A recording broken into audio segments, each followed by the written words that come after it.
everybody, and welcome to a very special postseason show with one of your guys' favorites, Cliff. Oh, I can't even do a good Cliff right now without Cliff being here. I'll do it better when Cliff's here. But you guys know the deal. Before we bring Cliff on, I gotta let you guys know a few things. Like if you've missed any of our past shows this season with people like Kemi or Bella or Sam or even our Nicole show from yesterday, all of those are over on our website, yourrealityrecaps.com/BB21. Of course, you can get all of the flashback times for the season there if you're trying to find something that you missed.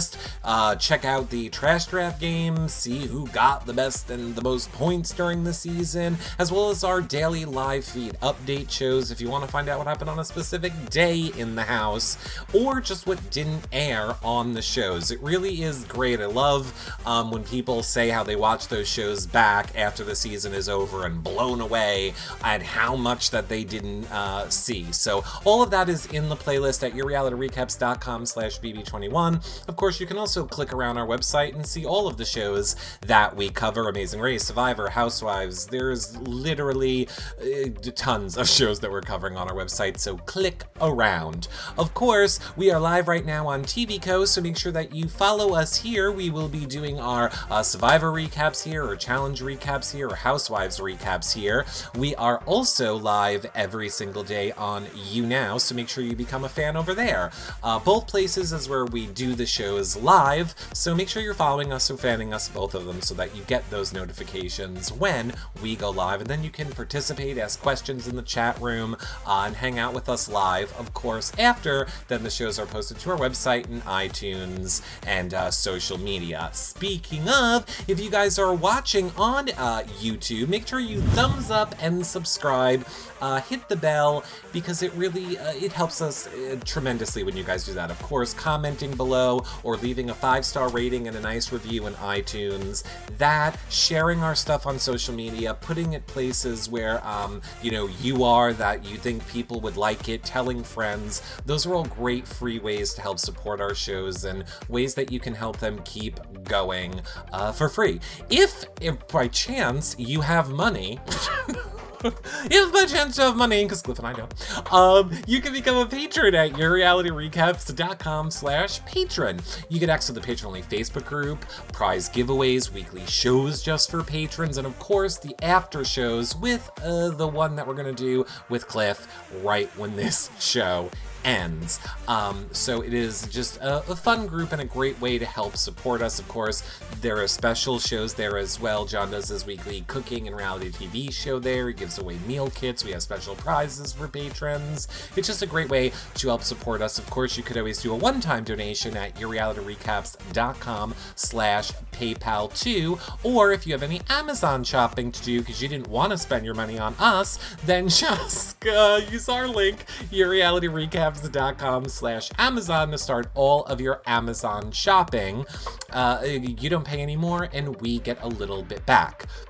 Of course, I also have to remind all of you there's not a lot of time left, but make sure you are following us on Instagram. We're Reality Recaps on Instagram, or you can just go to yourrealityrecaps.com/Instagram, because Nicole is giving away her slippers, the HOH basket slippers that she's autographing. All you have to do is follow us on Twitter.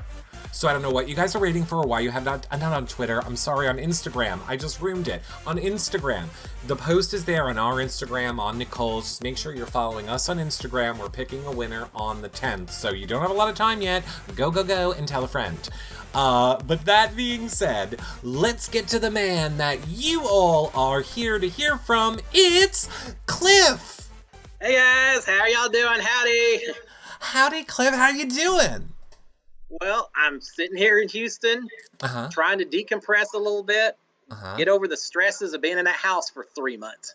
I know, it is very stressful being in that house, and I am here to bring you calming, relaxing peace and joy, Cliff, after I ask you why you wanted to ruin my precious Nicole's game, Cliff. I didn't want to ruin her game. I wanted her and I both in the final 3. I love Nicole more than anyone else, any of the other fans out there. But I had to play my game at the same time. I hoped we could play it together and both benefit. Maybe not it. I mean, we're going to get into all of it, Cliff. This show is all for your fans to ask their questions to you. Hopefully, maybe in the future, Cliff will come back and we can really get more into game. But this show, for those of you guys that are new or don't know, this is about you guys asking your questions to Cliff. And everybody yelled at me because I talked way too much during the Nicole one, and I'm doing it right now. Just get over it, everyone. But you guys can tweet me your questions with hashtag YRRLive, or you can put them in the chat room for Cliff. We're going to get into more of Cliff's game as we go along on this show. But seriously, Cliff, I have to say, I do give you a lot of credit. And I know it must have been very hard to go out in the spot that you went out. I want to start with we were all confused about the deal with Jackson. We didn't Which get one? it. Well, specifically the one when you made the deal for him to bring you to the final three, but then you took the deal back, but then wanted him to honor the deal on his end, and we were all like, say what, Cliff? Yeah, and I've heard that mentioned before, and I thank you for the opportunity to explain it. Because, yeah, we had an agreement to go, that he would take Nicole and I to the final three. And really, in all honesty, I thought even without that promise that I was probably safe with him and Holly, that they would take me over Nicole to the final three. I was trying to make sure that Nicole was protected as well when I did that. But with regards to that next agreement, final two type situations, when we talked, I had never promised that I would take him to the final two. It was always only that he was agreeing to take me in exchange for me promising to take him to the final three also. Does that make sense? There, the first part of the deal was before the eviction was made, him promising to take us to the final three. After we got down to the HOH and I saw him and Holly being very romantic and kissing each other, I got really nervous that, gosh, maybe he isn't going to honor this deal. And so that's when I approached him and tried to sweeten it by saying, look, if I will promise to take you to the final three, if in exchange you promise to take me to the final two. So that was kind of part two of that deal. When we had that discussion in the target room, it wasn't me taking it back. It was really making sure that he understood that I had never promised I wouldn't take Nicole, because that was always going to be my intentions. And yeah, maybe it wasn't so smart to mention that to him as opposed to just doing it. Right. But here I am being too honorable for my own good in a house like Big Brother. But I'll mention another thing too. The main reason that I had that conversation wasn't to clarify that, but it was me saying over and over again, my promise is that if I win the veto, I'm promising to take you to the final three. And I use that term a lot of times because Nicole and I had talked about if she won the veto, I wanted to make sure he understood I had never promised I'd take him to the final three if she won it. Right. So it was kind of an excuse to clarify and make sure that I could come back and say, hey, I only promised if I won the veto, I was going to take you to the final three, not her. Okay. And, so, well, here's the first thing that I'm going to say, and I hate to make you do it, but we do need your headset. Okay. It is. No worries. I'm so sorry. We wanted Cliff to be able to wear his cowboy hat, but it is echoing without the headset, and I feel so bad, but I don't... You know what? I'll just throw in an extra howdy here or there, and we'll be good to go. It's perfect. We just have to get you a bigger cowboy hat, Cliff. We just have to get you, like, a bigger one. That they need to, like, make one with a headset built in. Well, you know what they say, the bigger the cowboy hat, the bigger the... Look, Cliff, I saw a picture of you, and now I'm going to have to do work to edit this in later. But somebody sent a picture. It was going around Twitter, and they were like, Cliff's packing. And I said, I don't want to look, everyone. I don't want to look. It's out there, Cliff. I'm just saying. Thank you to whoever screenshotted that, I suppose. It was probably the devil, Maximus Mom on Twitter, who you should block. No, here is I think what the here's what I think I guess the point is. We were just confused, and I understand doing it in the you wanted to be open and honest. I forget, like we just saw another plan kind of backfire in that moment, if I recall. And I remember thinking, I'm sure Cliff just doesn't want it to get to that point. with Jackson as well. But why not wait until after, I think, the POV competition to have that conversation with him?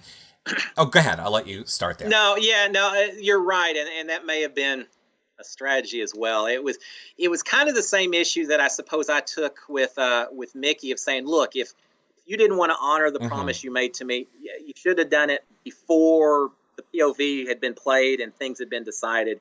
After the fact, then it becomes too convenient to withdraw the promise or keep the promise based just on the result. So it's just a matter of me being way too open and way too honest, way too early, probably. And I mean, is there a part of you, though, that can understand why he didn't honor it? I mean, looking back now, it seemed like none of us could understand watching, like, Cliff, you can't really think they were going to take you or Nicole just because they promised in Big Brother. Yeah, and you know the worst part is I really did believe that. And now I look back, I think there wasn't enough oxygen in the Big Brother house by that day or something. Too much pressure, too much stress, whatever. But we had spent a lot of time throughout the whole season talking about honor and handshakes and looking people in the eye, and I bought it. He groomed me into believing that he was all about that. Looking back afterwards, no. You asked the question, did I really expect him to do it? No. Or yes, I did. But when he didn't do it, I don't necessarily blame him either. At that point, it was more about me just wanting him to be honest and saying, look, I'm doing it to protect Holly. It's not because... Right. You know, it's not trying to preserve my honor and doing it at the same time. I'm just playing the game to take her to the end. And if he'd said that, I would have been even more receptive, saying, you fooled me, you got me. I have to live with that. You just wanted him to own it. You basically wanted him to own why he was making that move. And we 100% get that. I want to take a question from Angela Tappa that says, since Jackson banished you on day one after he gave you his word that he wouldn't, why did you continue to keep trusting Jackson? Isn't that amazing? I think I went into this game with a strategy of I was going to find someone, be it an alliance or just a couple of people, that were strong enough competitors that they would be a target ahead of me, provide me some protection, and give me a place to land. And after he banished me, I really thought that was an opportunity to come back in and say, look, water under the bridge. I'm trying to keep the emotion separate from the gameplay itself. Let's work together. And in exchange, no one will expect that I would be working with you since you just got through banishing me. And he was still head of household or camp director. I guess it wasn't head of household, but I wasn't sure what else maybe was going to be taking place with that camp director, if he had some other powers for the rest of the week, etc. So it was me trying to create a little bit of an alliance of someone that could protect me going forward. Now, I see a lot of people are asking, have you seen anything back yet? Have you watched any of the show back? You know, that lie that Jackson told to you and Nicole was a very obviously key turning point to the end game. Have you seen how any of that played out yet, or have you only heard about it? I've only heard about it. I got back saying, I'm going to watch the first couple of episodes and then slowly watch the rest of them. It's so fresh. I haven't even been able to watch the first episode yet. I still dream about this freaking Big Brother house at night, and I wake up thinking I'm in a Big Brother bed. So I'm still a little far removed from wanting to revisit all the stress and the emotions that came into it just yet. I forget who said it. I almost think that it was Brittany Haynes, but I do love this, and I tell this to house guests all the time in case they are unaware of it. A lot of people say a really good way to watch the show, if you've played it, is to watch it backwards.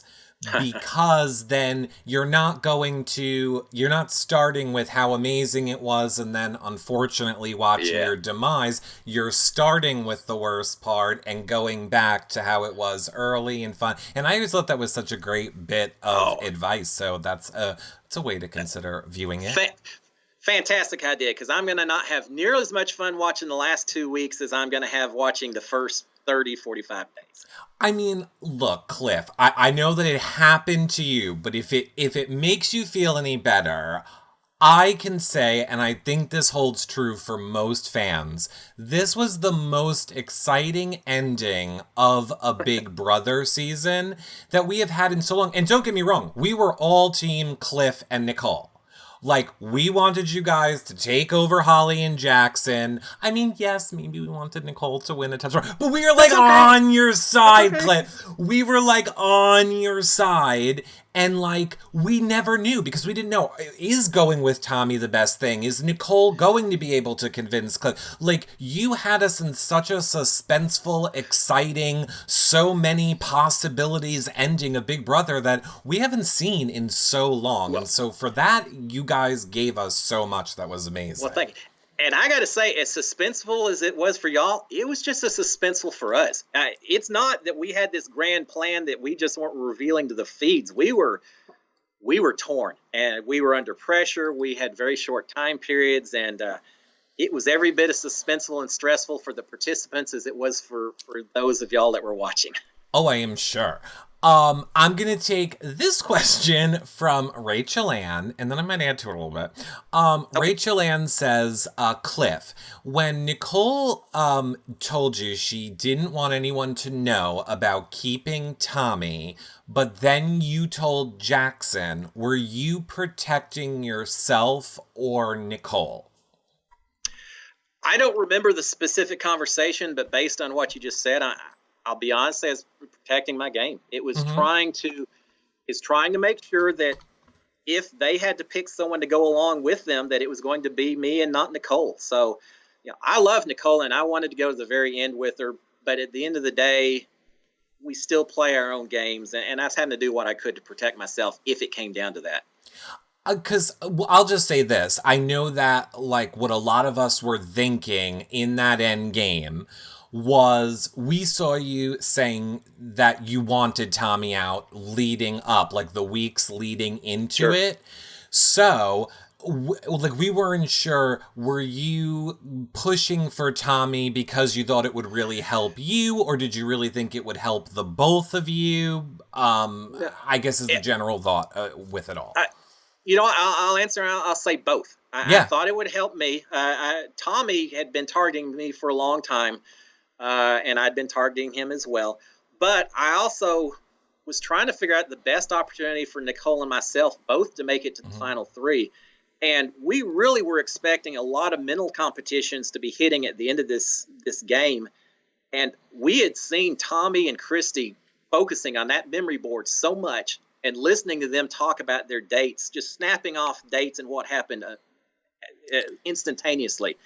And so as a result, we really were scared about either one of them being in that final group and hurting our chances to make it to the final three. So it wasn't just my game. I really was trying to protect Nicole's game at the same time. I mean, I also see a lot of people, mentioning this, and it was another topic that we discussed a lot at the end of this season. You being a super fan and knowing this game, what was your thought process as you were finding out or experiencing these end-of-game competitions that were more physical? Did you feel like it wasn't necessarily an even playing ground? Because it annoyed us. Yeah, it annoyed me too. I don't know. My assumption has always been that all the challenges and everything are set up from the very beginning, that it's independent of what's going on within the house, but that's information that I've never been privy to and probably will never be privy to. But I've got to say, I certainly was hoping for the mental competitions. I'm a lot better at rolling a ball down a curvy ramp than I am trying to shoot slingshots or swing across zip lines and things like that. So, and a lot of our decisions we were making at the end were based on this assumption that there were going to be less physical challenges and more mental challenges. And when that didn't happen, hindsight's 20/20. There's a lot of decisions I may have made differently if I'd known what kind of challenges we're facing as at the end, but we didn't know. Right. I want to actually get maybe what your two, just because I want everyone to stop asking in chat. So because I want to get to the more fun questions, but I want to get the two more controversial Cliff questions out of the way right away. So first one, and I see how you're all asking it, I'm going to clump all of them together and put it to you like this, Cliff. A lot of people, I shouldn't say a lot of people, I should say some people, Cliff, on Twitter, felt like you were really playing for America's favorite player, more so maybe than like trying to win the game. Now here's the thing, Cliff. Kudos, because as much as I joked about that too, I always said if I ever played Big Brother, I would not play to win. I would play for America's favorite player because I knew I wouldn't be able to do any physical competition. Yeah. But I mean, people just felt like, was everything genuine? Was all of the conversations and cliff notes and all of those things, like, what do you want to say to people who feel like maybe that wasn't genuine and you were trying to like play to America? Yeah. Well, let me start off as far as trying for America's player versus playing to win the game. Mm-hmm. I was playing to win that game from start to finish. I was trying to make deals. Some of the deals I made were because I wasn't willing to settle for 5th or 6th place with Jack's deal, things like that. I wanted to get to the very end and try to win this. So the idea that I didn't want to give 100% to winning Big Brother, that's not true. I wanted to win this game more than anything else in the world. As far as being genuine with America's player and all that, that was all genuine. I think what a lot of people maybe don't realize is how much downtime we've got in that house, where we are locked inside. There's nothing going on. I'm 54 years old. There are a lot of 20-somethings in there, and I did everything I could to incorporate myself in with them and fit in.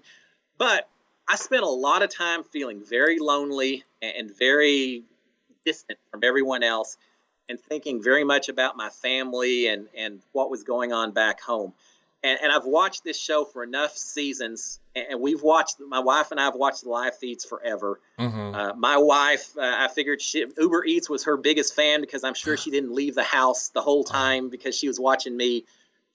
There are lots of times where I said, Sharon, I'm going to bed, so why don't you go to bed as well? Because I know you're still watching, even though it's 4:00 in the morning in Houston. Oh, we know. No. Yeah, yeah, you probably know better than I do. So no, when I was talking to the cameras, it wasn't thinking about America's player. It's just because I was bored to tears in there, and it was just my way of trying to stay sane and my way of communicating with my family and making sure that they knew that morning, noon, and night I was thinking about them and still involved with them. And part of it was the fans as well, because I've spent so many seasons watching these live feeds, thinking, what's going through his mind, or wonder what's going on strategy-wise. I just thought sitting in that room with Cliff Notes was a way for me to just do what, as a fan, I always wish someone else had done, of giving more information and talking about it. I feel the same way. Like, I love a camera talker. So I 100%, and I know a lot of people don't. I love people that are camera talkers and explain the game because, as you know, the show's edited. CBS has to make a story. I know we all like to pretend it's a competition show. It's a reality TV show disguised as a competition show. And there are storylines in there that we don't always get the whole story. We always want that more information. So I love when you guys talk to us and fill us in. And in all honesty, I have always said, and great players like Derek have always said too, in order to win the game, you have to play the house. You kind of got to play production a little bit, and you have to play America. You have to do those 3 things to win Big Brother. So sure. I'm on board with that. And I've got to say that, I was hoping that I was somewhat entertaining with people who are watching. I know I said lots of times in live feeds, sorry guys, I'm all you got. Everyone else is asleep. They're in there just not doing anything at all. So if I was going to just dance or do a shout out or something else, it wasn't for America's favorite player, but it was certainly just knowing that people were watching and having watched before, knowing how boring it can get watching those live feeds sometimes. So it was just me trying to have fun and avoid boredom in the house, and also trying to make it a little more interesting for the people watching. You gave me a lot, Cliff. There were many times during these shows, and I'm going to do it horribly now, but I would just end things with, my wife, and I would just do Cliffs. I'd be like, hi, everybody, it's Cliff. and I'm doing it with my wife. Or whenever I could just add in, and my wife, I would just add it into the end of whatever I was saying. So, I mean, we loved it. I got it, and we get it. So I'm glad people can stop asking about that one now. And now, second and lastly, a lot of people, I think, felt upset about the issue with Kemi kind of in the beginning of the game, where, at first, we saw you in Cliff Notes talking and saying, like, look, I don't agree with what everyone is really saying about Kemi in this house, but what choice do I have but to go along with it? And I apologize for that. But I think people kind of understood. But then as it went on, I think there might have been like one or two other comments that might have been made that upset people. So I guess, A, what is your relationship like with Kemi now? And B, like, what do you want to say about that situation? Yeah, that's difficult. And I did feel bad. I mean, I was banished at the same time as Kemi and David and Jess. And so obviously my main focus at that point was just to try to make it back into the house. And the same thing happened during the camp comeback. But when I heard that during the finale night, some of the things that were said and some of the implications and straight up, things that were stated had occurred, that bothered me strongly, that it kind of is tainting the whole situation.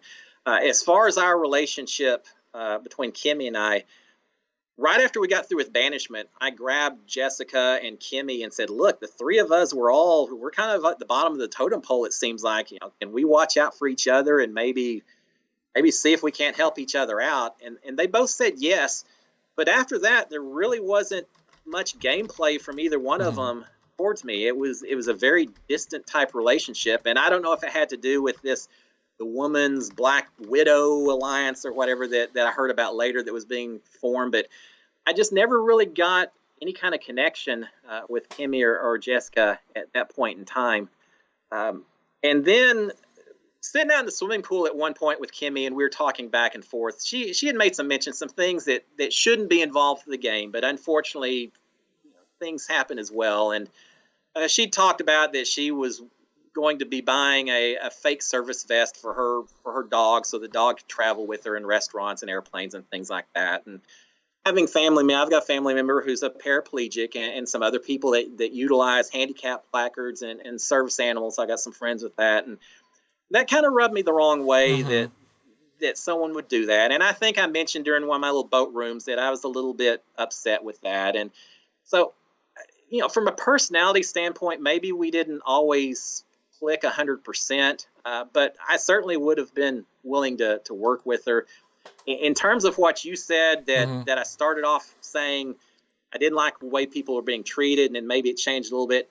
It very well could have changed once she was out of the house, and she wasn't there actually being subjected to it. And there were people making jokes. There were a lot of jokes about her whispering all the time, and I would join in with the jokes on that the same way I do with Nick's haircut or Obi's cookies or Christy always crying or her eating, things like that. I didn't really take that as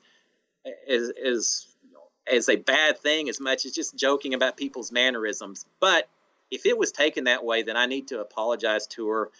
I tried to talk to her at the cast party after on the Thursday night after the finale, and she didn't really want to seem that interested in talking to me at the time.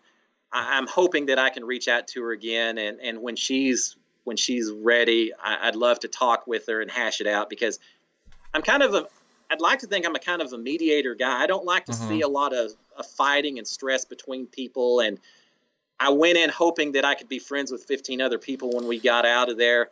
And if that's not the case, then that kind of hurts me here, and I'd like to do what I can to fix it.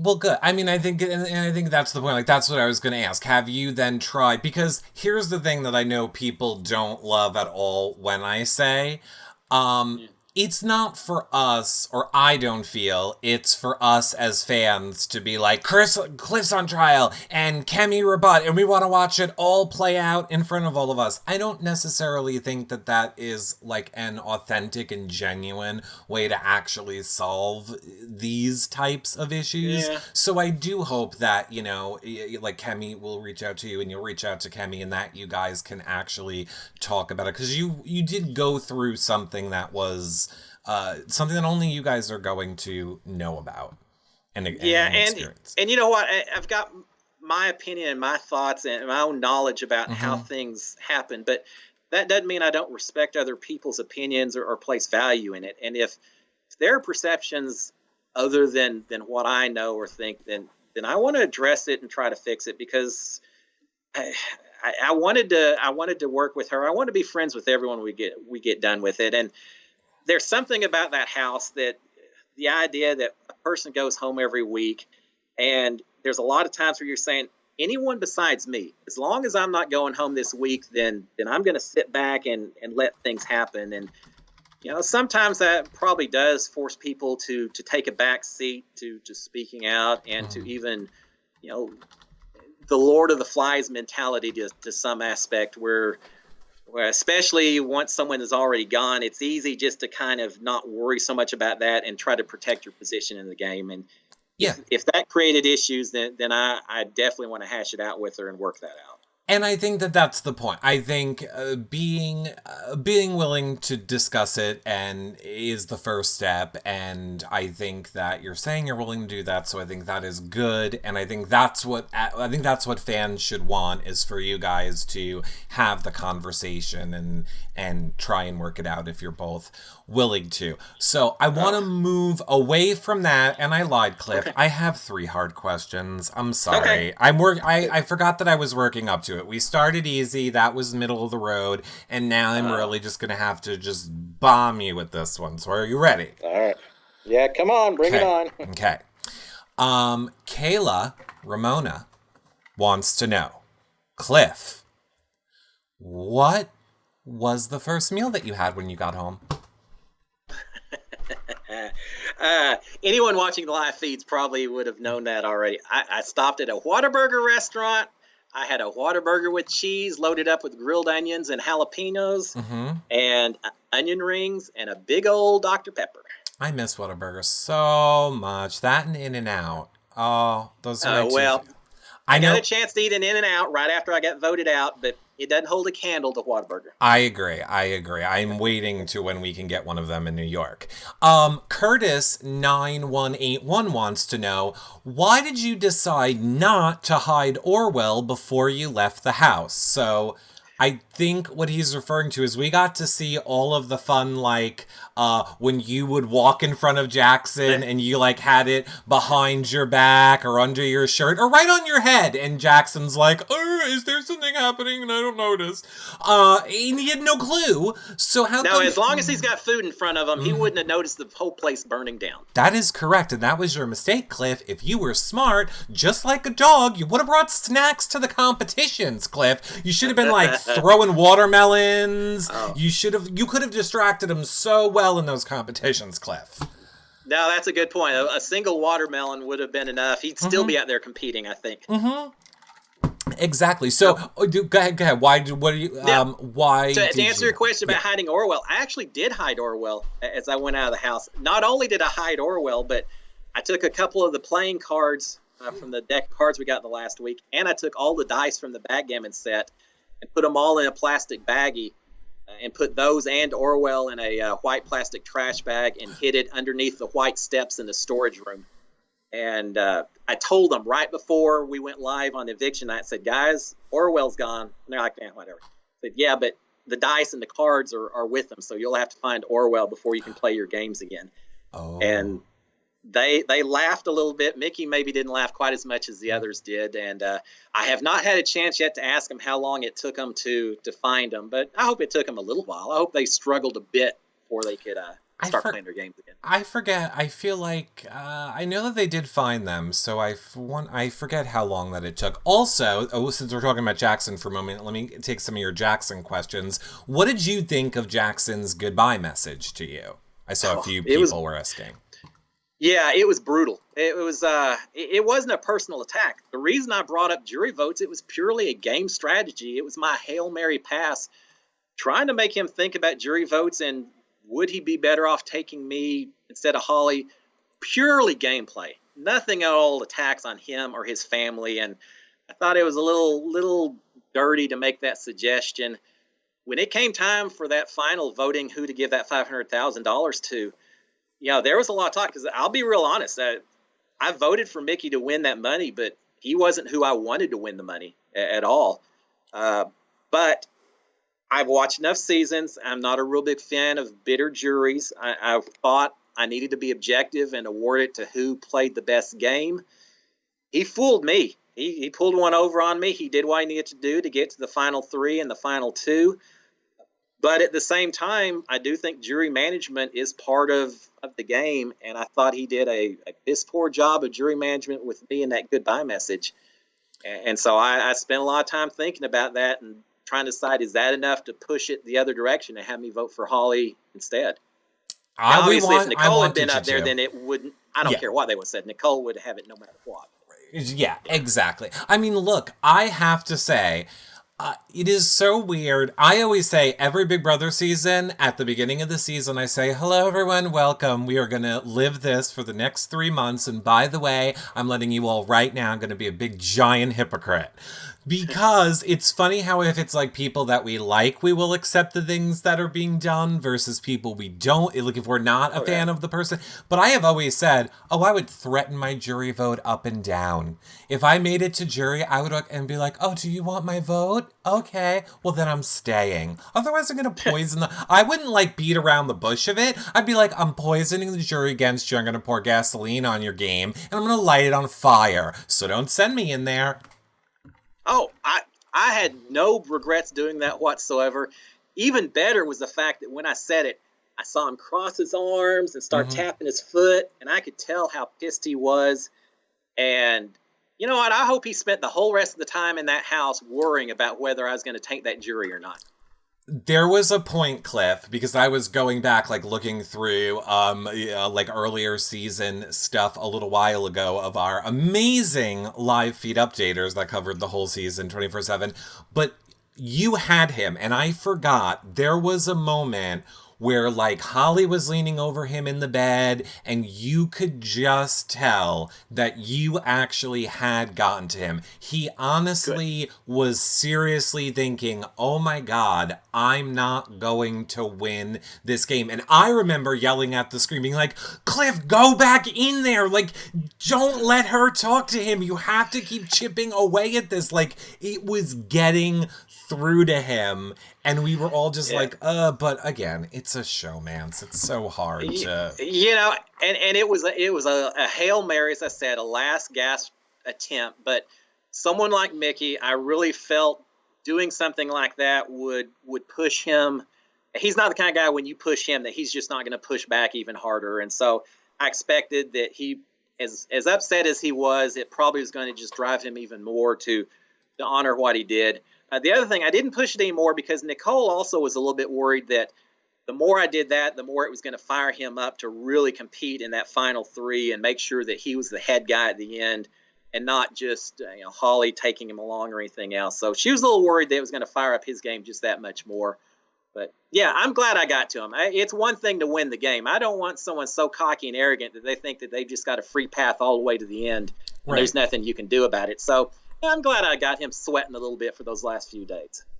Dog Mom wants to know, what was that celebratory dance that you did when you would win comps? Now, Cliff, we have seen you do this a lot. Yeah.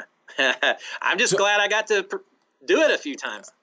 You got to do it. Yes, you did. You got to do it a few times. So does it... Go ahead. Go ahead. No, I was just going to say, for those that don't know, I'm an Aggie, Texas A&M. Johnny Manziel won the Heisman Trophy as a freshman, and his celebration whenever he would run or throw a touchdown was a Superman and then the money signs. Mm-hmm. And so when I was getting ready for the show, my son is also an Aggie, and I said, hey, if I get a chance to win anything, I'm going to celebrate just like Johnny Manziel did, like I'm winning the Heisman Trophy. And he said, "Oh man, go for it, Dad. That'd be perfect." So yeah, I think the first chance I got to do it was that comeback battle, and it meant everything in the world that I finally got to do that and kind of prove that I really deserved to be in that house at that point in time. Right. So I did it a few times. I'll do it right now. I love it. I have to say, it's complete. I was getting a little sidetracked. I mean, you were sports referencing it. Luckily, I had the chat putting it into housewives terms for me, so I get it now. I get it. It's what somebody does when they do something good in sports ball. Perfect. I got worried because someone posted a Twitter, said, "Why does he keep playing with his nipples every time he wins a competition?" I was like, "I'm not playing with my nipples. I'm pulling my shirt apart like Superman." Look, Cliff, I have to say, we saw you wearing the bra. Oh, yeah. Voluptuous, right?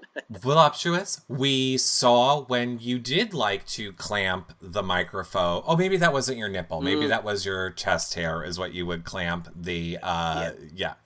Maybe there may have been a steel hard nipple there once or twice as well. Oh, that is interesting. Not very often. I learned my lesson on that one. I want to take a question over from Twitter. I've kind of been sneaking it. There were so many questions. I'm trying to like clump them together.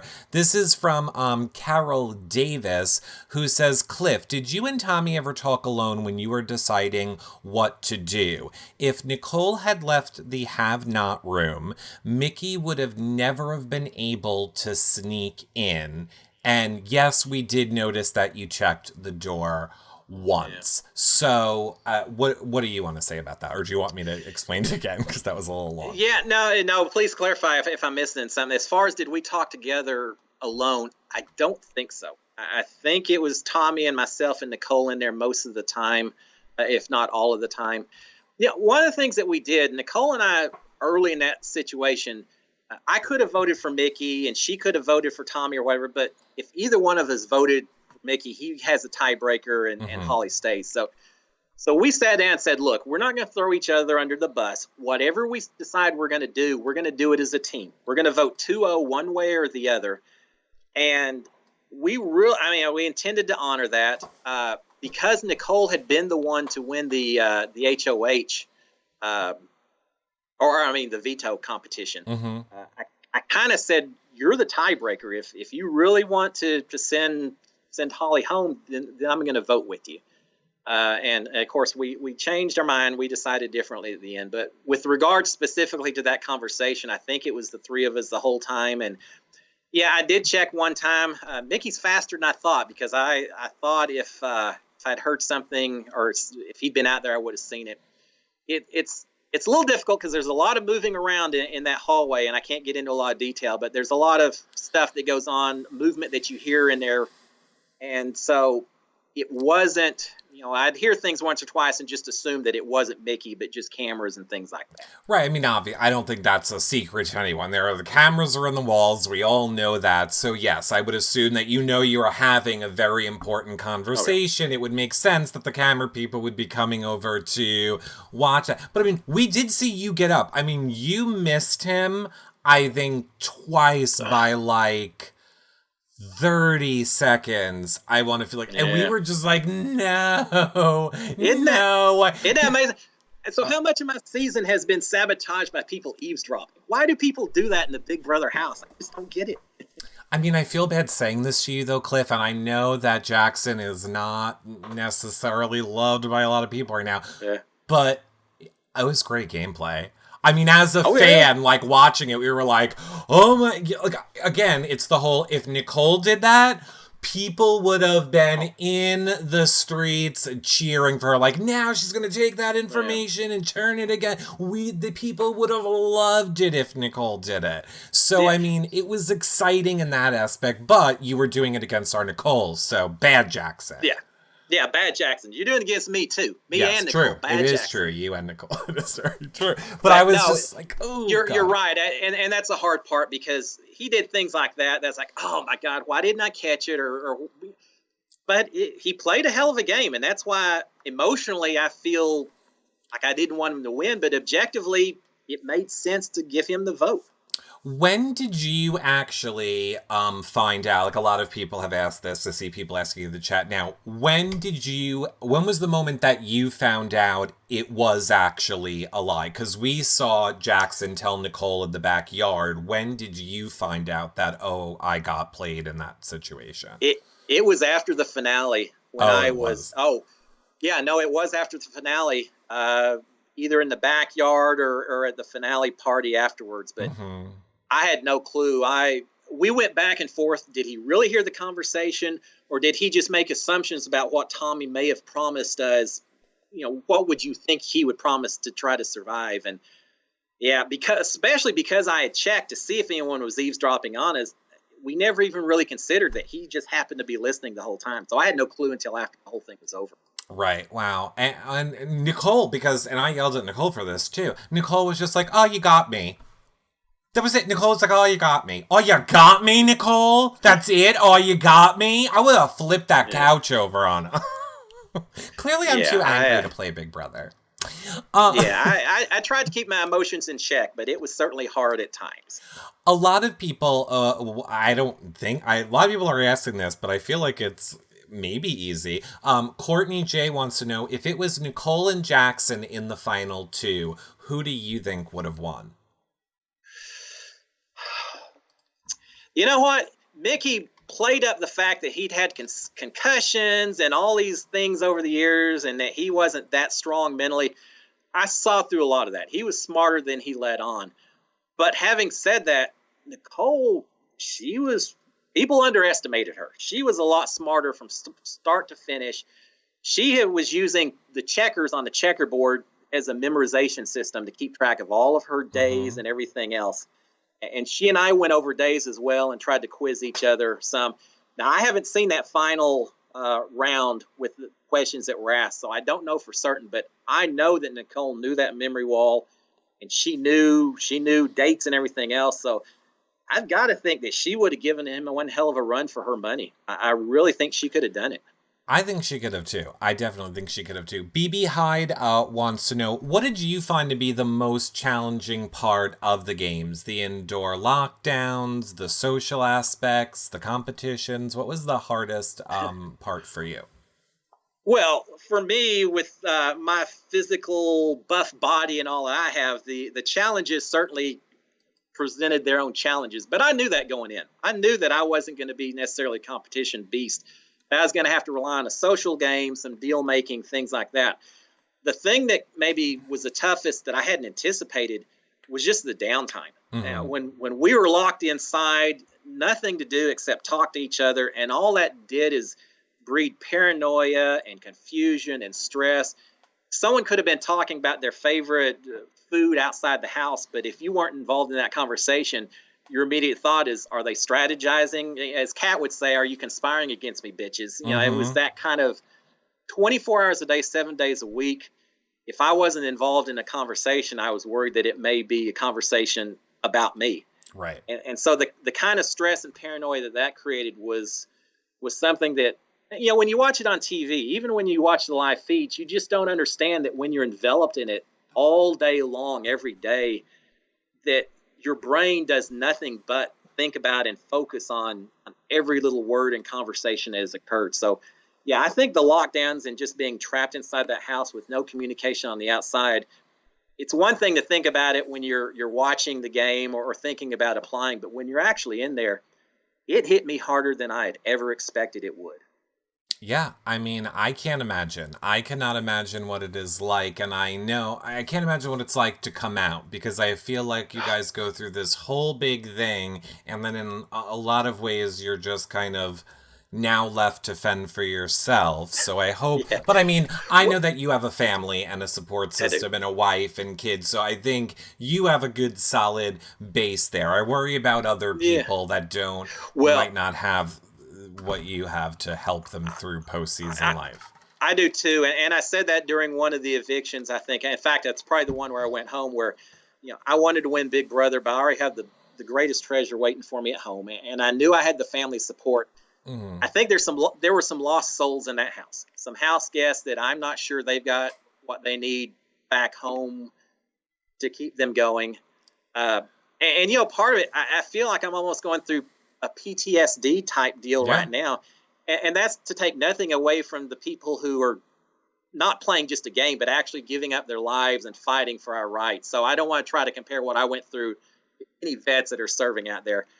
But I do feel from a stress standpoint, I got a little taste of what they go through, of just trying to suddenly come back into a world where you're not mic'd up and being recorded 24 hours a day, where you don't have every person you're talking to planning and strategizing against you. Yeah, I mean, I said this to Nicole too. I almost feel bad that Nicole kind of said a similar thing, and it scares me. I don't want people to watch this show to think that you have to have wartime trauma to suffer from PTSD. We can all suffer from PTSD from anything that happens to us. It is very justified for you to feel however you're feeling coming out of this game, and I can't imagine that what it must be like for you. And I said at one point early in the season, I have no problem crying, thinking about my family and being homesick and all of that, but this game is not going to break me. The game itself won't break me. And by the time we got to the end of that thing, that last week or two, to a certain extent, it broke me. The stress was so overwhelming that your brain goes into this hyperdrive, and it was incredibly stressful, and it stopped being fun after a while. It was a drudge. It was a job that you just had to fight through, and eventually I was able to find my own inner strength and kind of enjoy the last bit and get back to my old self. But it does a number on you. Right. Well, now, speaking of your family was very involved during the season. I see Freakin' Trips wants to know, does your daughter plan on applying for Big Brother in the future? You know what? My son or daughter, both, I think would, I think it'd be interesting to see them on the show. I think they would do a fantastic job. I don't know. My son, I think he'd be overly excited to do it. My daughter would probably be willing to do it as well. They have a taste of what's involved with it now, and I don't know. I think I know they enjoyed watching me play the game, even when some of the decisions weren't quite going maybe the way people thought and all that. But yeah, I definitely wanted to make this a family experience because they sacrificed a lot for me to come on this show, money and everything else. So. It is. It is an incredible, I believe, sacrifice for families. No, I was asking because there are definitely people, again, Maximus Mom, for one, in chat that has a huge crush on your son and is like, oh, I hope he gets to play. I want to take screen grabs of him all the time. I love him, love him, love him. So, I mean, there are people that want your son to play, Cliff. Well, it would be interesting because now that I've played the game, having a family member in there where I have no ability to help them out or do anything, I'm not sure which would be the most stressful situation. I went through a lot of stuff, which I like to think I can handle. But as a dad, watching a son or daughter in there going through some of the same things, that would drive me bonkers. I don't think you could watch. I mean, I know like Hamster Watch, that is another amazing person that covers obviously all seasons of Big Brother all the time. She has like a great thing that she sends to family members about like, if you want to try and make it through this season in the least stressful way, here's what you kind of have to unplug from it. Because I would get filled with blind rage if I saw people talking about my family or And stuff. I worried about that when I was in the house. When I did the battle back and got back in, I thought, oh, my family is so happy. I know they're cheering for me. But they also knew that I was getting ready to be blindsided when Nicole and I were on the block. Right. And I didn't know it, but they had spent several days knowing it. It's got to be stressful for them as well. Yeah. So. I mean, speaking of that, I saw a lot of people, I don't know if you can speak on it or, generalize it, but a lot of people were asking, how are you health-wise now? There was on the live feeds a lot of talk of like, something happened with Cliff, or Cliff got sick, or Cliff wasn't feeling well, but we can't talk about it. And I think it was because you didn't want to worry your family with it getting out there. So now that it is over, I guess just what people want to know is, are you okay? Yeah, I'm fine. But yeah, it was definitely a bit of a physical challenge. I had a small tear in my calf muscle from the take it off that jet ski veto competition. Mm-hmm. I messed up my rotator cuff in my shoulder doing the hanging onto the wall, hang on fright. So I was a bit of a mess, but it was that win it and you're in it, the slingshot competition at the end. I was the second person to go. It was about 2:30 in the afternoon, 106 degrees or whatever outside. And it took me 38 minutes, and I was incredibly exhausted and dehydrated to the point that when I got done, I had heat exhaustion leading towards trending towards heat stroke. So, I wasn't going to quit till I finished that game. It was a battle between. At some point, it stopped being a battle between myself and the other house guests, but a battle between me and that freaking board wanting to finish it up. But yeah, I had to get some ice packs and take some showers and do some things like that to get cooled down and get recharged with some Gatorade and all. But I'm perfectly fine now, and I survived those physical challenges as best I could.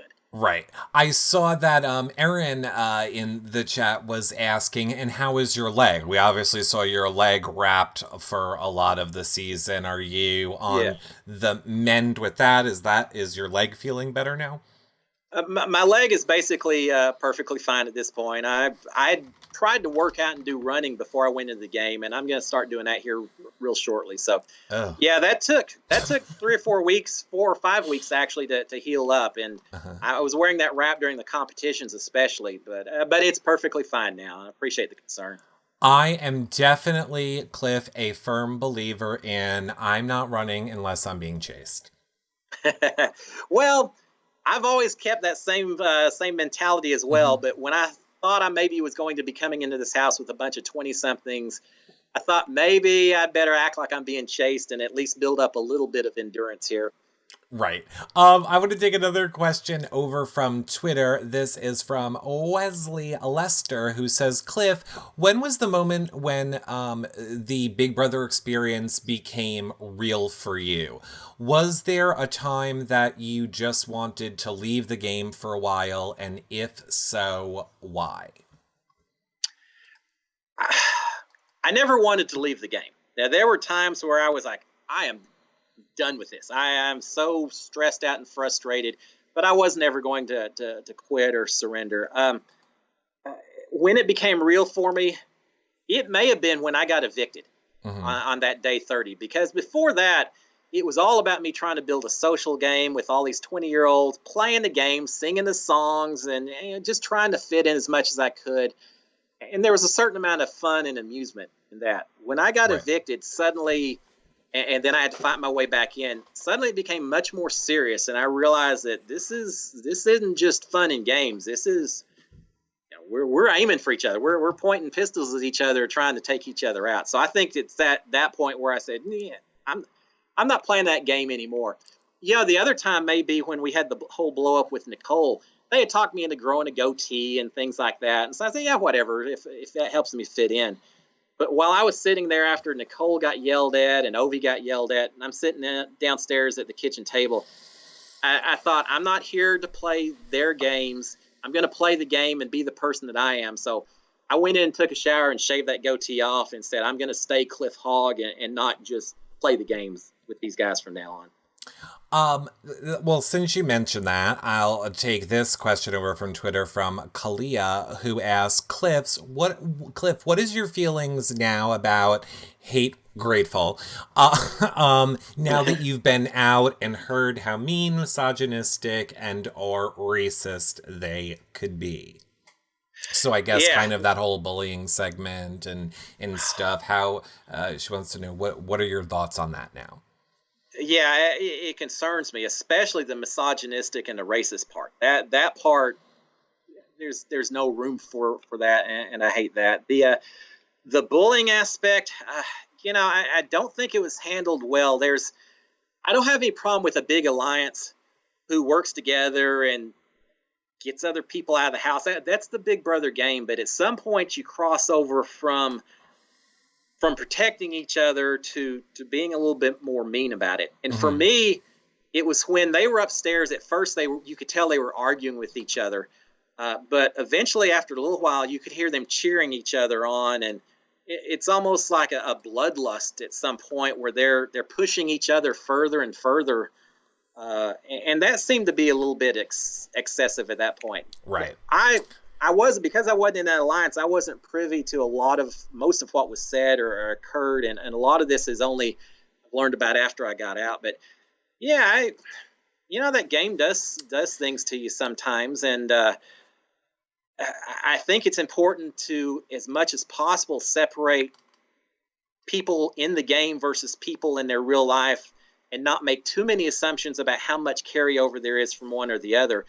But focusing just within the game itself, it does seem like that became a bit excessive and unnecessary. Right. All right. Well, I want to say this because, first of all, I don't even understand how we've already gone through an hour. You have like a ton more questions, so I'm gonna kind of leave it up to you. Do you want me to try and just fire more of them at you, or do you want us to start like wrapping it up? Nah, bring it on. Until I start boring people and they start clicking off, then I'm happy to stay and answer questions. All right, so here's what I'm going to say then. Let's not take any more questions. I mean, I'm not, spoiler alert, I'm not in chat. But I have like a wall of questions from the chat that are coming in. So let's try and go through. I thought it was just one page, and then I stupidly clicked the scroll button, and it's 4 pages of questions. So I'm going to try and go through some of these quicker. But you did get this from a lot of people. Soja48 wants to know, what would your speech have been if you made it to Final 2? I know this isn't a quick question. Yeah, have you thought about it? It would have been all about fighting from the very first day. I would have pointed out, assuming that it was Mickey or Holly up there, that these guys were in an alliance. They were protected through the first half of the season. I, on the other hand, was banished the very first day. I was placed on the block 6 times during the course of this season. So almost half the weeks I was on the block, I managed to survive every time. I wish.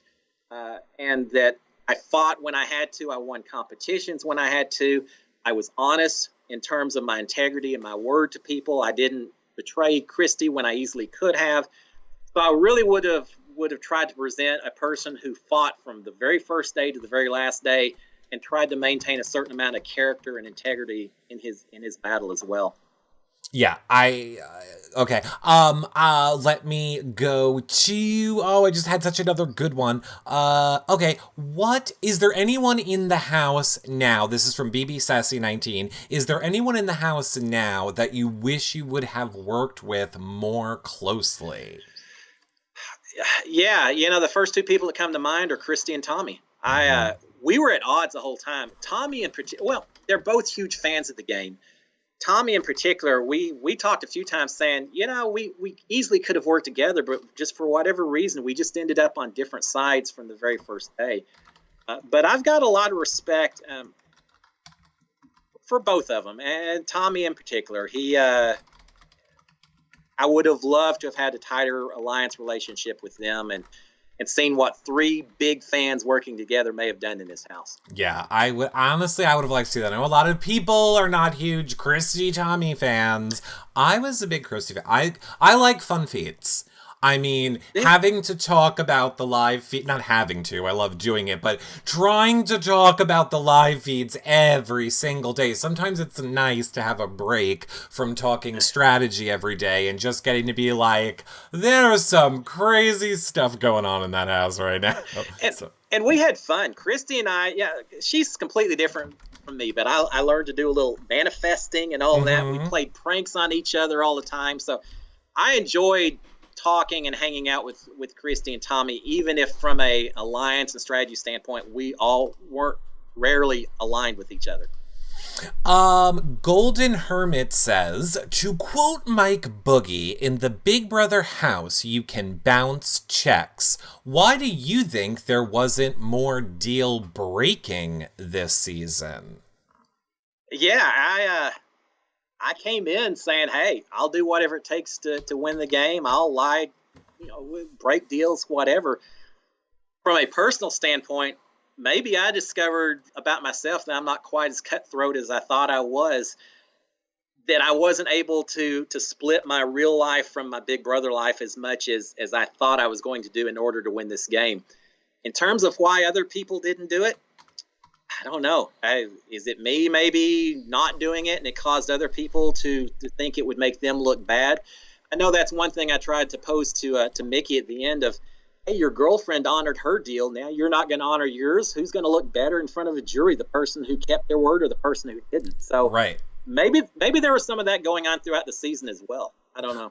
I mean, I think your cast is amazing for a lot of reasons. I mean, I know, again, like I always say, it's unfortunate that I have to say this season, when I talk about it, I'm talking about like the game moves and the game and the things that went on, like from a game standpoint. I really loved a lot of the things that you guys did that doesn't really flesh out well through a normal season, meaning you guys were making deals and honoring them. I do feel that was a not bitter jury, and I don't feel we've seen a not bitter jury in a long time. I just mean, I feel like you guys had a lot of respect for the game across the board, all of you, it seemed like. Yeah.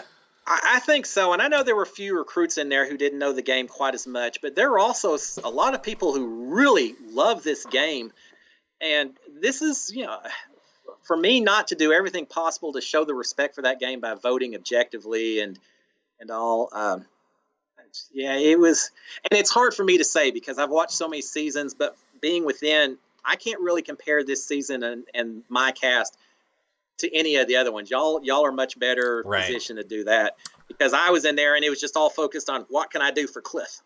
Right. Well, I mean, you have to be. Well, look, what's best for you is what's going to make you win the game, and that is how, honestly, everybody should be playing the game. But speaking of honoring it and respecting the game, I see Sparkly Eye wanted to know, what were your thoughts on Jackson cheating while being a have-not?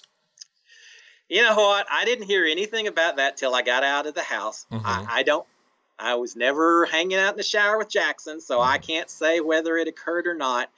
All I will say is that if there was cheating going on in that house, I would hope and expect that the appropriate people would have meted out punishments accordingly. And if I have to hope that's the case. If not, then it's a little disappointing. But again, I have no clue. All I'm hearing is third-party knowledge about what may or may not have happened. Right. With any cheating, regardless of who or it may have been. Yeah, I mean, I know it is a very hot topic for people. I'm trying to stay out of the topic because it is a very hot topic for people. So I'm going to move along from that. Michelle M wants to know, if you were in the final 3 with Jackson and Nicole, who would you have went to final 2 with? And the reason she's asking is because we know that you've alluded to it and mentioned it, but I don't think we've outright just specifically asked you. You would have taken Nicole, right? Oh, yeah, okay. Without question. Now, first of all, I never promised to take Mickey, but even if I had, if he had come back and said, hey, Cliff, I'll take you to final 3 as long as you promise to take me to final 2, then I probably would say, hell yeah, sure, why not? But there was zero chance that I wasn't taking Nicole to the final 2 with me. Okay. Zero.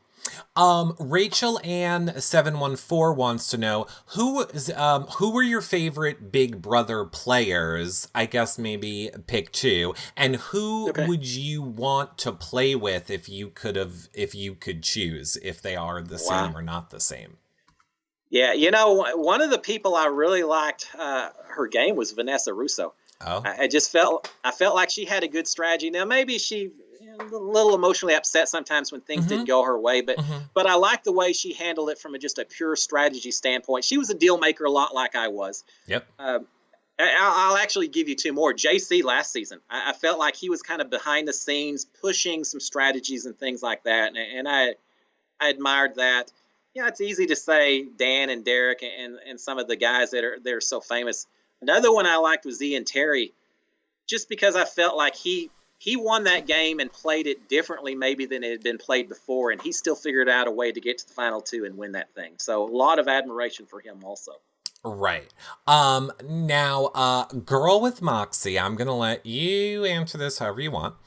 But Girl with Moxie, I'm gonna put it to you this way. I'm gonna take their question and I'm just gonna put it like this.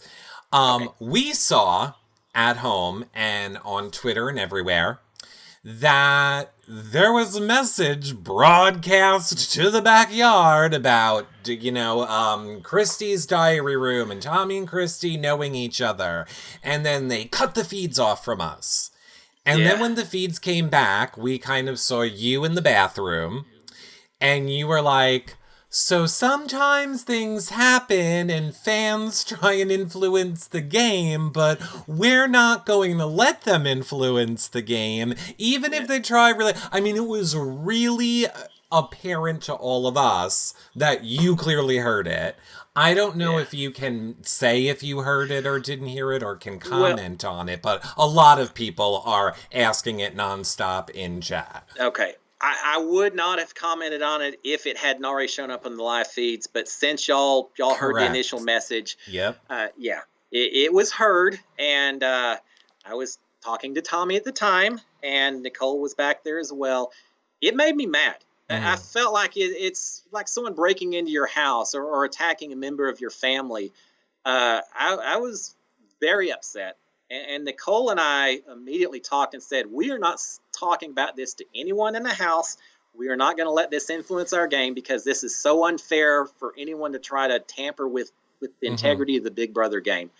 And so we grabbed Tommy and said, Tommy, you don't have to worry. We are swearing to you right now. Not only are we not telling anyone, but we're not going to make it affect our game at all. And Right. we honored that throughout the whole thing. And I mean, and that's commendable. Like, I don't know that I could do that. Like, I don't know that if I knew that those two had this Yeah. unbreakable bond, that I would be like, oh, sure, let But them go to the end. I would have, from that moment on, been like, oh, we're not going to talk about it, and we're not going to yeah, do but anything, but I'm going to get your Yeah, but ass here's out. the other deal. I didn't know for sure. I mean, True. that's what was said, but it That's a also good could have point. been someone just trying to sabotage a game. So, yeah, it would seem completely unfair if I had acted one way or the other based on information, then Right. found out that it actually was the opposite situation. And I just wasn't going to let myself get caught up in that trap. I love this game too much to let outside people influence it like that. And I agree. And I am very vocal about that, and people disagree all the time. I think it's ridiculous that people do that. It's the same exact people that are like, production manipulates the game. And so now you're allowed to manipulate the game. It takes away your guys' yard time. It puts Oh, you yeah. on. So it's absolutely ridiculous. I can't stand when people are on such a high horse while being a hypocrite. Like, you can't Yeah. preach one thing while doing the exact opposite. It's just so stupid. Yeah. You have to just keep it a closed system. Let us play the game. Now, if a drone came over with a Whataburger and dropped it in the backyard, that's a different story. But information-wise, let us play the game. So Yeah. yeah, that made me a little mad. I mean, they got a drone with a blow up doll like 2 years ago. I forgot. Maybe it was. I forgot what it said. Like, it was a blow up doll and it had like the message on it, and like whatever. I mean, we shouldn't even give We it didn't. any more attention. But just I know Yeah, everybody was asking we about didn't. it. We didn't need a blow-up doll. We had enough hijinks going on in that HOH shower anyway. I thought you were gonna say we had Cat. No, we love Cat. Stop. I do love Cat. Cat's another one that I thought was funny. Oh, I love Kat. People way underestimated that girl. She's got a lot more going on than people think. I can't wait to talk to Kat, but since you mentioned the shower stool, please don't tell me you wouldn't. Like, did you understand what that shower stool was being used for when you were in there? Or did you I not didn't want find that out till I after? didn't want to understand too closely. All I knew is it had to do with more than sitting down and shaving your legs. So that was Good. enough for me to push it over into the far corner when I was up there. Oh God, please tell me you used a rubber glove when you pushed it. Or like I used like a broomstick. I don't remember. Oh I used no. a lot of soap anytime I was up there. We'll just put it like that. Oh, those two are in for a treat. The funniest. You know what? It was amazing to me because I've been a live feeder for so long. To have people question me saying, Cliff, are these live feeds on all the time, or Oh do my they God. turn off when we're in bed? It's like, come on, guys, you got to know better than that. There's nothing you're doing in this house that isn't going out to everyone in the world. So Ugh. That blew me away that they were that oblivious to what was being shown to y'all out there. The amount of time that they were like, they have no clue that we're doing it everywhere. And I'm like, unfortunately, my timeline is filled with it and I can't get away from it. Well, at some point towards the end, I was sleeping in the target room, and Nikki and Holly, once they came out of the HOH, I said, hey, y'all can have the target room. And they said, oh, you can stay in there with us. I said, hell no. There's no way I'm staying in a room with just the two of y'all. I'll be outside somewhere. I don't blame you at all. Kyle Morrison wants to know, what was your favorite competition that you played in this season? Well, it'd be easy to say the comeback or the patch perfect, the ones that I won. But, I really enjoyed that Take It Off, the jet ski competition where you're ripping your clothes off and jumping off that thing. I didn't win it, but I felt like I did well on it. It made me happy that I got, I think, 4 minutes, 57 seconds or something. And I think Jack got 13 minutes and something. So I'd seen similar competitions in past seasons. And so that was a cool one to do. I enjoyed it. And I thought it was a good Big Brother type competition. The other one I enjoyed was the Free the Zine, where we were trying to knock the balls through the holes and all of that. That was a lot of fun also. New York Rant says, I loved watching you do the pie punishment, but Cliff, if you could pick one BB punishment to give out to the house, what would it be and why? So if they said, Cliff, we're going to let you pick next year's punishment for the house, what would your punishment be for them? New York Rant wants to know. Wow, that's pretty good. I like the punishment similar to what Jack had this year with Al the alien following him around. I think I would probably pick something that just was a harassment for someone. The pies were fun, but those were disgusting after a while as that stuff started curdling in the house and all that. But I think I would either pick one where someone followed a person around for a week, or I love the punishments of chaining people together. How much fun would it have been to have Jackson and Christy chained together for a week where they had to stay locked arm in arm for 72 hours, however long I could make it. So, yeah, something like that where I can really make someone's life miserable. That sounds kind of fun to me. I mean, I always feel like have-nots kind of fall away and punishments fall away when it's a good season. And I feel like we saw that happen on your season. And again, I feel like it's a testament to what, from a gameplay standpoint, there was always those flips and those flops. I mean, you'll see when you watch it back, every single Thursday episode, our entire Sunday night episode was everything that happened the 4 or 5 hours before your Thursday. I mean, it was such a good, from a gameplay standpoint, season this season. Well, so I'm glad y'all enjoyed it. I've got a few more gray hairs as a result of those Thursday night discussions, but yeah. Well, it was interesting. I see a lot of people asking, would you ever play again? I'll never say no to a new adventure. I'd play again. Now, it would take a lot for my mental psyche to prepare for another 100 days in that house or so. And I may work out a little bit more and see if I can't get in a little bit better shape. But I also feel like I know a little bit more about what to expect in terms of it is a marathon. It's not a sprint surviving that house. So, yeah, I'd do it again. Now, my wife may have something different to say, but who knows? As many people knew each other this season, maybe I could go in with my son or daughter, and we'll just play a tandem team and see how we do. I mean, here is what I truly believe, because we have had so many I've had all the house guests basically for the last 10 years come through this show. I don't believe any of them that say no. I don't believe anybody would be like, oh, a 1 in 16 chance at $500,000? No, I get to get that offer again. But I don't believe, I think if they really want you, they would totally. How could you not? How could you turn it down? I couldn't. Yeah, you got to say yes when you get these kind of opportunities. So, I may not ever go do the challenge or something like that, but Big Brother, hell yeah! If they ever ask me back, I'd certainly be willing to do it. Ashley Rose, one of our live feed updaters, wants to know, Cliff, you did a lot of chatting to the feeds via your Cliff Notes this season, but how did you stay updated on the feeds in previous seasons? Were you a live feed watcher, and do you plan on watching any of the actual live feed clips back now that the season is over? Yeah, absolutely.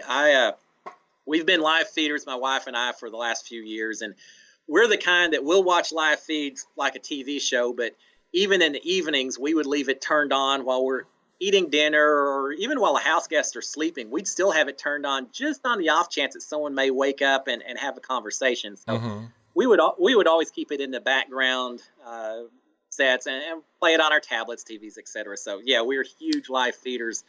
As far as this season, yeah, I think eventually I'll go through and watch some of the live feeds. I've got to make it through the episodes first, and Big Brother After Dark, we've got all of those recorded as well. So at some point, when I'm a little more removed from the game and a little more calmed down and everything, then yeah, I may go back and watch some of the live feeds as well. And I'll rely on my wife to tell me, well, this day you may want to be prepared because there was some stuff going on you may not like, or oh, this was fun. Y'all had a lot of fun this conversation. So yeah, I'll wean myself into it over time.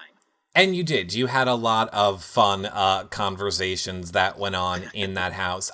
Destiny's, I tried. You did. Destiny's wants to know, were you surprised to be in the top 3 for America's favorite house guest? And how happy are you to find out that Nicole won it?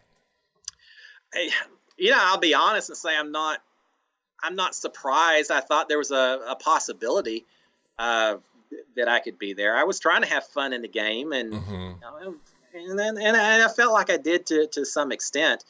As far as Nicole winning, I was so happy for her. I'm really overjoyed because I told her several times. I remember one time in the bathroom, I believe, I said, Nicole, you don't realize how much America is probably falling in love with you and who you are.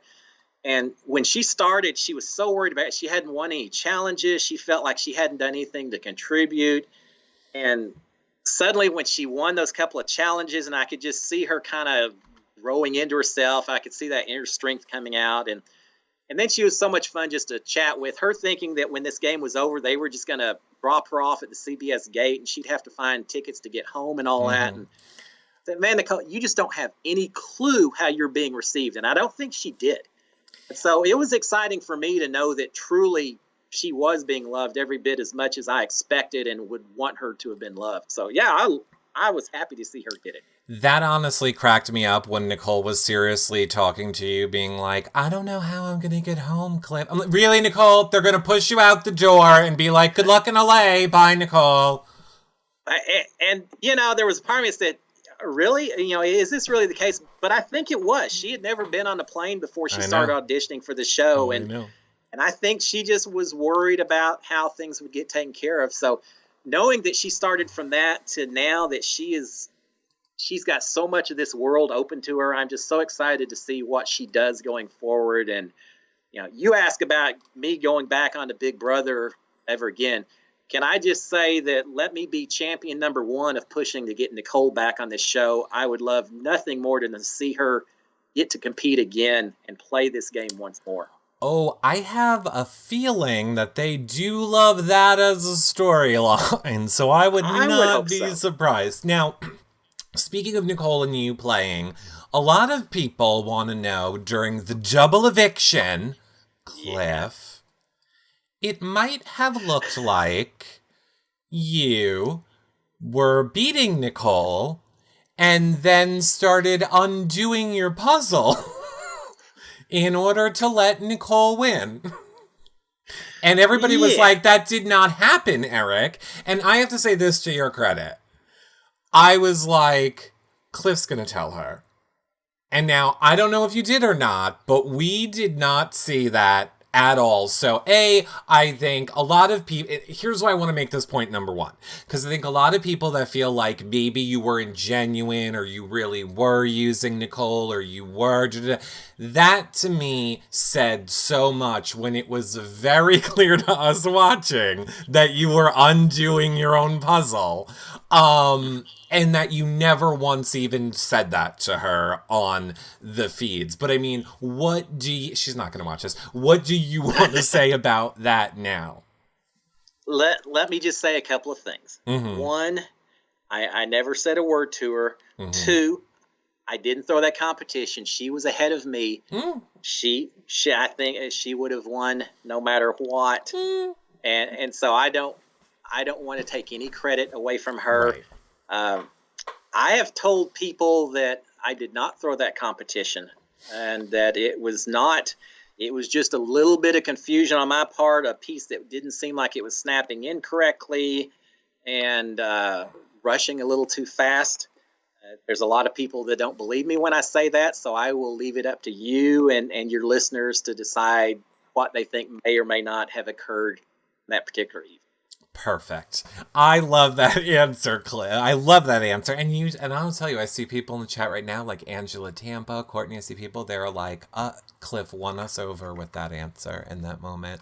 Because I think that is what happened, Cliff. I thought that was... let me say this. Regardless of what people think may or may not have happened in terms of how I played that competition, watching her fall to her knees and being so excited, that made all the difference. And I've never been so happy for her in that game as that particular moment when she knew that she had arrived. Yeah. And that meant a lot. That meant a whole lot to her.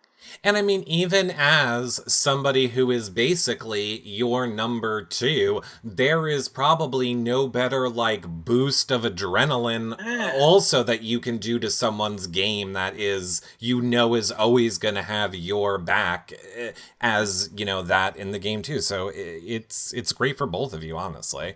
Oh, I loved it. It was one of my favorite moments in that game. A lot of people were saying, I'm going to take it from Chastity, and then I think we're going to start to wrap it up. But Chastity says, Cliff, how was the game different from what you expected? Being a fan, going into the game, watching the game versus playing the game. Was it just the physical aspect was harder for you than you thought, or was there any other parts of it that were different than you expected? Yeah, the physical aspect was definitely a little tougher than I thought. OTEV competition, running up the ramps, things like that. It was, I like to pretend that even though I'm 54, I'm still right up there with all the 20-year-olds, but that wasn't really the case. But more than the physical competitions, it was just the stress, and I mentioned this before, it's just that downtime of not having any release from a communication or... You were on 24/7. Mm-hmm. Even if I was in a room all by myself, like during those Cliff Notes and other times, there were still cameras and mics on. There was no turning off this gameplay for 93 days that I was in that house. And that's the part that I didn't count on or expect when you just watch the live feeds and you watch the episodes and then you go eat dinner or go to a movie with the wife, things like that. When you're living it, it's a whole lot more... It's overwhelming, enveloping on you. Right. I want to take a question from Melanie who wants to know, is there anything that you learned that happened over the summer when you were in the house that shocked you to find out? So was there any bit of news that you were like, oh, I can't believe that happened while I was in the house? Yeah, you probably don't have enough time in this video cast to cover all of those. I was shocked at a lot of them. Maybe the biggest one was when I found out, and it was during the finale episode, that Kat and Holly actually did know each other. Oh. Because that was such a big point during that day 44 with Jack saying, y'all know each other, and I was getting drug in because I'd worked with them as well, and I had no clue until that was mentioned. There's a lot of side conversations that were targeting me, things like that I would have been surprised with, but I expected that kind of stuff to go on. Them actually knowing each other, Tommy and Christy actually knowing each other, those were the things that shocked me the most coming out of this game, I think. That even happened to begin with. Right, okay, so that was so is that, and I love that for in the game stuff. Was there anything in the real world? Was there any real world things that happened that surprised you? Like, I Oh, can't you're think talking of. about current events and Yeah. things like Oh, that. no, no. I was going to ask you in the game as well. Did you get shocked to find anything out after? But yes, you already answered it. But I mean, yes, real world stuff too. Was there any real world stuff that you got, was shocked to find out happened over the summer? No, one thing I was worried about is they had those earthquakes over the 4th of July that we felt in the house. I'm a Texas boy. I'm not used to earthquakes, but it Yeah. seemed like it could have been a long, drawn out deal. And I was worried that it had been a very severe quake somewhere else that we just weren't hearing about. So that was the first two questions I had when I got out of the house was, did the earthquakes have a big effect on anyone? They said, well, not really. It was okay. And my second question was, how are my Texas Aggies doing? Did they beat Clemson? And they said, no, they didn't beat Clemson. I said, well, that doesn't really surprise me, but I held out hope. So, no, I was just glad. I'm big into politics and all of that. And so I wasn't sure what was happening with our whole federal government. And I was just glad to hear when I got out that there's still a federal government and that no one burned anyone else down or did anything like that, because who knows, a summer without in that house, you never know what's going to happen. It is very true. You do never know what is going to happen when things are going on. It is crazy. Well, actually, Cliff, I want to give you full screen to say whatever it is you want to say to your fans who have come out here tonight. And then I have a few more questions and a surprise. But first, actually, yeah, first let me remind everybody one more time really quickly. If you missed any of our past shows or content from this season of Big Brother or any seasons of Big Brother, you can check it out at yourrealityrecaps.com/bb21. Our show with Nicole, Kemi, Sam, our daily live feed update shows are there, which are honestly a great way to go back and rewatch the season, because we have all the cliffs of the stuff that didn't make the show or the expanded scenes with my hysterical commentary. I don't know why more of you aren't watching it. It's the playlist at the top of the page at yourrealityrecaps.com/bb21, or you can find them on iTunes or YouTube. Just make sure if you're watching on YouTube that you thumbs up and subscribe, hit the bell, comment below, 5-star rating and a nice review in iTunes is very much appreciated. You guys, as I have said, sharing on social media, sharing our content, telling your friends about it, putting it or sharing it in places that maybe we haven't reached but you think it would do well, are great free ways to help support our show. We can't thank you guys enough, sincerely, those of you that do that, because without you, we couldn't keep these shows going. Of course, we do the shows live on YouNow, yourrealityrecaps.com/YouNow, and TVCo, yourrealityrecaps.com/TVCo. So make sure you're following us at both of those places. We pretty much go live at both places every single day, so make sure that you are following there for the live shows so you can hang out, participate in the chat, and then they get put on our website and iTunes and YouTube and everywhere after. If you want to help financially support our shows, consider becoming a patron at yourrealityrecaps.com/patron. Patrons get access to the patron-only Facebook group, prize giveaways, weekly shows just for patrons, as well as the after shows with the house guests, like the one we're going to do with Cliff right after this show. Of course, you can always do a one-time donation at yourrealityrecaps.com/PayPal, or if you have any Amazon shopping to do, use our Amazon link, yourrealityrecaps.com/Amazon. And lastly, make sure you're following us on Instagram if you want to win Nicole's slippers from our HOH basket. This is the most amazing thing that we've ever done, I feel, as a giveaway, and I'm surprised more people are not. This is like an easy one to win. So I don't know why more people aren't following over on Instagram and liking that post, sharing it, telling friends. So many ways for you to get more entries than that. But yeah, so with that being said, I want to know, Cliff, what do you want to say to all of your fans that have come out here to hear from you tonight? All right, let me say just a couple of real quick things. First of all, I appreciate the support from everyone that was cheering me on. I told several times a lot of people, I'm an imperfect man playing an imperfect game. I gave it 100% from start to finish. Every decision I made was based on trying to further my game, trying to preserve my character, my integrity. I think for the most part, hopefully I did that. There were some decisions made that probably people are saying, why in the world did you do that? Just trust me, it was made it was based on the information I had at the time, the best decisions I was trying to make. And as a person, I have to live with that. I spent a lot of time saying, at the end of the day, even though this was a $500,000 prize for the winner, it's still a game. It's not real life. I still have to treat it as a game. Good decisions, bad decisions. I'm home with my family, my wife. No one died. No one got killed. And so it's an incredible experience that I will never forget in my life. But now I go back to being just a Big Brother fan. I'll be watching next season, watching the live feeds and cheering on the people in that house. But I do have a whole new respect for all the decisions and everything that happens inside that house after spending 93 days in there.